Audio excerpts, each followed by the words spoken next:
Natural hygiene. It's not what I teach, but it is a good way to understand more about the basis of natural healing.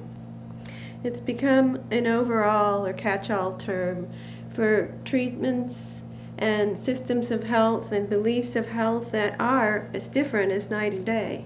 Most people, they think of how I'm healthy, they think of nutrition and what they're eating. But nutrition in natural hygiene includes a wide variety.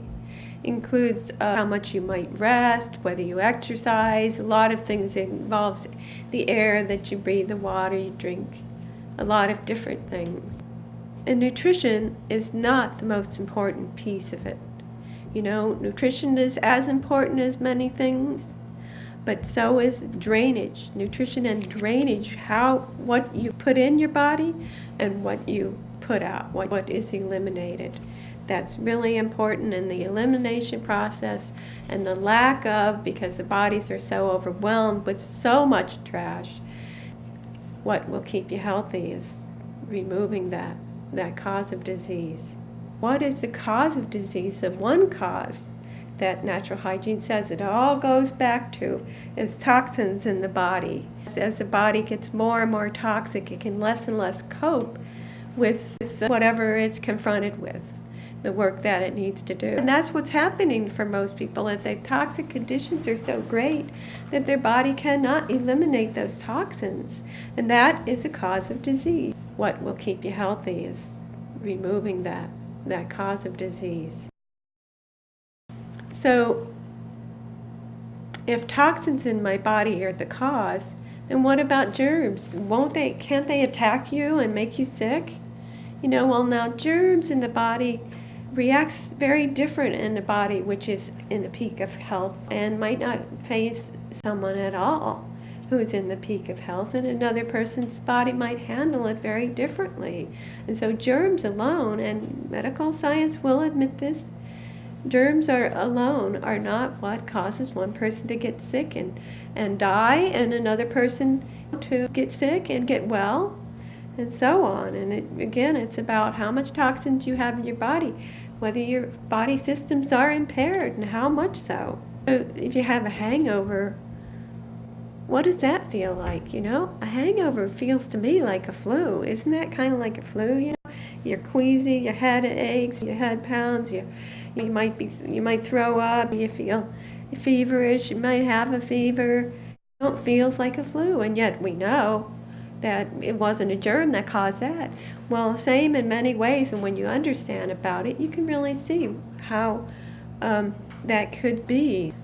It can be tricky. You develop a tolerance. First you drink a couple of drinks and you're high as a kite, and you get the hangover the next day, and the next week you drink, twice as much. You keep drinking that much.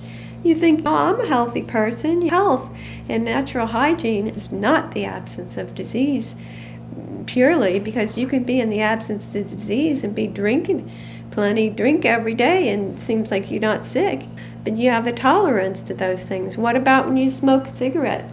First time you smoke, then some people are smoking pack of cigarettes a day and stuff, and then they're not sick. They really are sick. And so that can be tricky, especially if you're trying to get well and you go get a treatment. If you appear to be well, you seem like you're well. Maybe you seem like you're well and you're just drugging it, treating the symptoms. Kids are sick a lot. In hygiene, they say it's because the kids they don't have a high tolerance. A lot of older people aren't sick that often. They have a high tolerance to all the toxins in their body. Little kids, they're sick a lot. They're putting that junk in, they're immediately putting it out. They're sick a lot. They may be and they are far healthier usually than most adults. Okay, nutrition. Everybody knows it's going to be nutrition, what you eat. Eating healthy stuff. Air that you breathe, right? You have to breathe good air. Can't be breathing in stuff toxic. Water. Got to drink great water. Drink water itself, not just juices or coffee, or these things are not good for you. You need loving relationships. It does affect how you feel in yourself. You need sunlight. People shouldn't be always covered in the sun, as we're taught, oh, sun dangerous. No, I don't think so, not so much. There's ways. You understand you need a clean, pleasant environment. You need social, you need love around you. A lot of things besides nutrition, what you think of as nutrition. Nutrition, also includes number one thing people don't think of. Rest and sleep. You gotta have rest and sleep, and that's one thing that most Americans fall on worse even than exercise and their bad eating habits. So many things of lifestyle that you can do that feel great, that make you feel good, and that maintain your health. And we gotta focus on those a little bit more. Help our body do its elimination, do its healing work.